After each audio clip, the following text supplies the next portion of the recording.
ಮಂಗಳೂರು ಬೆಂಗಳೂರು ರಾಷ್ಟ್ರೀಯ ಹೆದ್ದಾರಿಯಲ್ಲಿ ಬರುವ ಬ್ರಹ್ಮರಕೊಟ್ಲು ಟೋಲ್ ಪ್ಲಾಜಾ ಸಮೀಪದ ಸೇತುವೆ ಮೇಲೆ ಪಾದಚಾರಿಗಳು ನಡೆದುಕೊಂಡು ಹೋಗುವ ದಾರಿಯಲ್ಲಿ ಹಾಕಲಾಗಿರುವ ಸಿಮೆಂಟ್ ಸ್ಲ್ಯಾಬ್ಗಳು ಮುರಿದು ಬೀಳುವ ಹಂತದಲ್ಲಿದ್ದು ಪಾದಚಾರಿಗಳಿಗೆ ಅಪಾಯ ಕಾದಿದೆ. ನೇತ್ರಾವತಿ ನದಿ ಒಡಲನ್ನು ಸೇರುವ ತೋಡು ಇದ್ದು ಈ ತೋಡು ದಾಟಲು ರಾಷ್ಟ್ರೀಯ ಹೆದ್ದಾರಿಯಲ್ಲಿ ಸೇತುವೆಯನ್ನು ನಿರ್ಮಿಸಲಾಗಿದೆ. ಹಳೆಯ ಕಾಲದ ಸೇತುವೆ ಇದಾಗಿದ್ದು ಸುಮಾರು 20 ಅಡಿಗಿಂತಲೂ ಆಳವಾಗಿದೆ. ಸೇತುವೆ 2 ಭಾಗದಲ್ಲಿ ಪಾದಚಾರಿಗಳು ನಡೆದುಕೊಂಡು ಹೋಗಲು ಅವಕಾಶಗಳಿದ್ದು ಸಿಮೆಂಟ್ ಸ್ಲ್ಯಾಬ್ಗಳನ್ನು ಹಾಕಲಾಗಿತ್ತು. ಆದರೆ ಸಿಮೆಂಟ್ ಸ್ಲ್ಯಾಬ್ಗಳು ಆಯುಷ್ಯ ಕಡಿಮೆಯಾಗಿದ್ದು ಇವತ್ತೋ ನಾಳೆಯೋ ಸ್ಲ್ಯಾಬ್ ಮುರಿದು ಬೀಳುವ ಹಂತದಲ್ಲಿದೆ. ಹಾಗಾಗಿ ಹಳೆಯ ಮತ್ತು ಅರ್ಧ ಮುರಿದ ಸಿಮೆಂಟ್ ಸ್ಲ್ಯಾಬ್ಗಳನ್ನು ಬದಲಾಯಿಸುವ ಕಾರ್ಯವನ್ನು ಇಲಾಖೆ ಮಾಡಬೇಕಾಗಿದೆ. ಆ ಮೂಲಕ ಅಮಾಯಕರ ಬಲಿಯನ್ನು ತಡೆಯಬೇಕು ಎಂಬುದು ಸಾರ್ವಜನಿಕರ ಒತ್ತಾಯವಾಗಿದೆ. ಟೋಲ್ ಗೇಟ್ ಪಕ್ಕದ ಒಂದು ಸೇತುವೆ ಉಂಟು.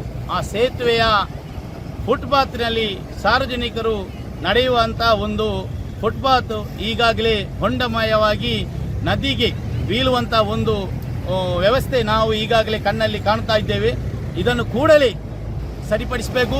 ಅದೇ ರೀತಿ ಈ ಅವೈಜ್ಞಾನಿಕ ಟೋಲ್ ಗೇಟನ್ನು ಇಲ್ಲಿಂದ ಬಂದ್ ಮಾಡಿ ಈ ಭಾಗದ ಎಲ್ಲ ಸಾರ್ವಜನಿಕರಿಗೆ ಇದನ್ನು ಬಂದ್ ಮಾಡಿಸಿ ಈ ಭಾಗದ ವ್ಯವಸ್ಥಿತವಾಗಿ ಸಂಚರಿಸಲು ಅವಕಾಶ ಮಾಡಿಕೊಡಬೇಕೆಂದಲ್ಲಿ ನಾನು ರಾಷ್ಟ್ರೀಯ ಹೆದ್ದಾರಿ ಮಂತ್ರಿಯವರಲ್ಲಿ ಅದರೊಟ್ಟಿಗೆ ರಾಜ್ಯ ನಮ್ಮ ಈ ಭಾಗದ ಮಂಗಳೂರು ಭಾಗದ ಸಂಸದರೊಂದಿಗೆ ನಾವು ಇದನ್ನು ಕೂಡಲೇ ಗಮನಿಸಿ ಇದನ್ನು ಕೂಡಲೇ ಈ ಅವೈಜ್ಞಾನಿಕ ಟೋಲ್ಗೇಟನ್ನು ಬಂದ್ ಮಾಡಿಸಿಕೊಡಬೇಕಾಗಿ ತಮ್ಮಲ್ಲಿ ನಾನು ಬೇಡಿಕೊಳ್ತಾ ಇದ್ದೇನೆ.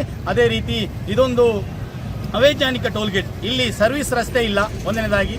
ಎರಡನೇದಾಗಿ ಇಲ್ಲಿ ಆಂಬ್ಯುಲೆನ್ಸ್ ಸಂಚರಿಸಲು ಪ್ರತ್ಯೇಕವಾದ ಮಾರ್ಗವಿಲ್ಲ. ಮೂರನೇದಾಗಿ ಇದು ಹೊಂಡಮಯವಾದ ಒಂದು ರಸ್ತೆ, ಇಲ್ಲಿ ಈ ಚತುಷ್ಪಥ ರಸ್ತೆ ಅಲ್ಲ ಇದು. ಆದ್ದರಿಂದ ಕೂಡಲೇ ಇದನ್ನು ಬಂದ್ ಮಾಡಿ ಇಲ್ಲಿ ಈ ಭಾಗದ ನಾಗರಿಕರಿಗೆ ನ್ಯಾಯ ಕೊಡಬೇಕಾಗಿ ತಮ್ಮಲ್ಲಿ ಅಪೇಕ್ಷಿಸುತ್ತೇವೆ.